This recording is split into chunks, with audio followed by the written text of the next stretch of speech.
All right, today we're looking at the graphs of exponential functions. So exponential functions are the first ones where we actually have an infinite number of parent graphs. So the exponential functions take the form f of x equals sum b, which is the base, raised to the x power. I put a little asterisk here because b is not allowed to be negative. B has to be a positive number. It can't be 0 either. So when we do transformations on those exponential functions, it looks like this. Now, I will tell you that in this particular quiz, you're not going to have any h values. You're not going to have any horizontal shifting. But a, which is your vertical stretch, what that's going to cause is it's going to cause the y-intercept to change. So y-intercept, if there's an a value out in front, is going to be at 0a.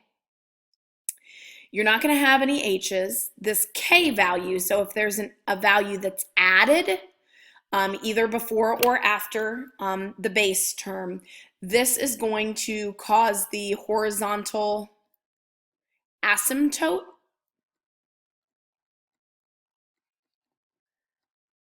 to shift up if it's positive or down if it's negative. Here are the two general shapes for the exponential functions. This guy right here is when b is greater than 1. This one is the shape that it takes when b is bigger than 0 but less than 1. And so the differences are that this type of graph is increasing. Increasing means that as you move to the right on the graph, the values are getting bigger. This graph is decreasing because as we move to the right, the values are getting smaller. They both have a y-intercept at 0, 1. All the parent graphs will. 0, 1 is always the y-intercept on the parent graph. Then it has a horizontal asymptote at y equals 0.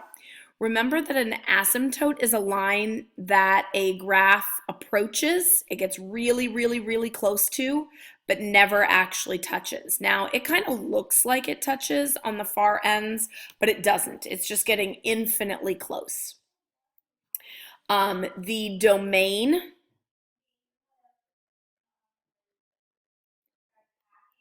of all the parent functions is all real numbers. The range is all real numbers that are greater than 0. Or you could also just write it y greater than 0, however you want. So those are our general things that are true about our parent graphs. So now we're going to look at some transformations in some cases, and we are going to find for each of these the domain, range, y-intercept, and we're going to tell whether the function is increasing or decreasing. Now, I'm going to show you how you can do a lot of this just by looking at the equation. But before we do that, we're going to use Desmos or a graphing calculator to actually graph it. And I very strongly recommend that you take the time to do this on your practice problem and your quiz. So the first one, we have 4 times 3 to the x. So go over here, y equals 4 times 3 raised to the x power, and I can see what my graph looks like here. So the things that it asked for are domain, range, y-intercept, and whether it's increasing or decreasing. So domain are what x values we're allowed to have. Well, I'm allowed to pick x's on this side as much as I want. I can see that the y values just get closer and closer to 0. Same thing over here. I can pick whatever x's I want. It's just that they get bigger and bigger and bigger. So my domain here is still all real numbers. My range is still the same as the parent graph because its asymptote is in the same place. It's on that x-axis, or y equals 0. So when I go to draw a rough sketch here, it looks, something like this, very similar to its parent graph. And the reason why is that this is the only change. This value is the only change to having b to the x. In this case, b is 3. So since b is greater than 1, because 3 is greater than 1, that means that it's increasing and it has this shape. So it doesn't matter what order we answer this in. So check off the list, increasing or decreasing. It's increasing. We need the domain, which because it has the same shape as the parent, this one is all real numbers. The range is all real numbers greater than 0. And then the y-intercept, in this case, I told you that when there's an a multiplied, that's where the y-intercept is going to be. So it should be, according to that rule, at 0, 4. But if you're not sure, you could look at it and you can see right there, 0, 4. I should have had the asymptote listed as well. I didn't ask for that, but I probably should have. It's at y equals 0, so the x-axis. All right, next one, 2/7 raised to the x power. So again, we'll go over here.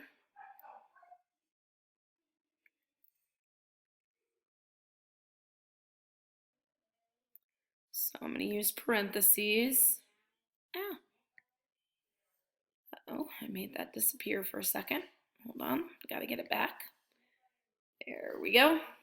So in here, I've got 2 divided by 7 because 2/7 is my base.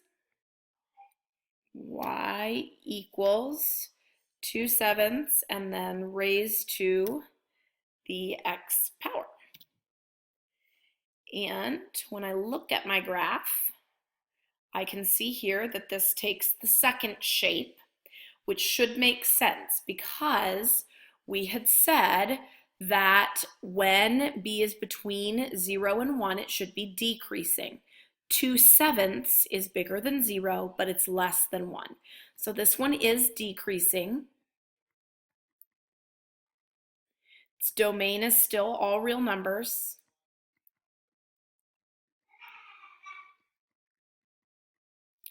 Its range, notice, is still all real numbers greater than 0. Its y-intercept is still at 0, 1. That's because this is a parent graph. Remember, parent graphs, this base changes. Could be 2, 1/2, 3/4, 1.9. Any number that is bigger than 1, it can't be negative, can be my base. So in this case, because all I have is the base and the power of x, this is a parent graph, which means its y-intercept is at 0, 1. My horizontal asymptote is still at y equals 0. All right, last one of this type, we've got 4 plus 5 to the x. So 4 plus 5 raised to the x power. And you can see what my graph looks like here. This one looks different. Now, I don't want you to be tricked. This equation, the 4 is added. This is the base because it's the one that has the exponent of x. But numbers that are added to that b or subtracted are k values. So this shifts my asymptote up in this case because it was a plus 4. So when I look to answer its questions, as I go to the right, the values are getting bigger. So this is increasing, which should make sense because my base is bigger than 1. 5 is my base. So this is increasing. Its domain is still all reals. I'm just going to use the symbol for all real numbers there. The range, however, has changed. If I look at the y values, it's not all real numbers greater than 0. It's all real numbers greater than 1, 2, 3, 4, because the line that it gets really close to touching is y equals 4. So range is all real numbers greater than 4. I just didn't have enough room to write out all real numbers. That's the symbol for it.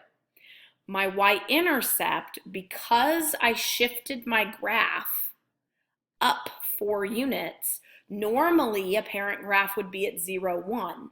If I move that up 5 units, now suddenly look, I've got 0, 5 as the y-intercept.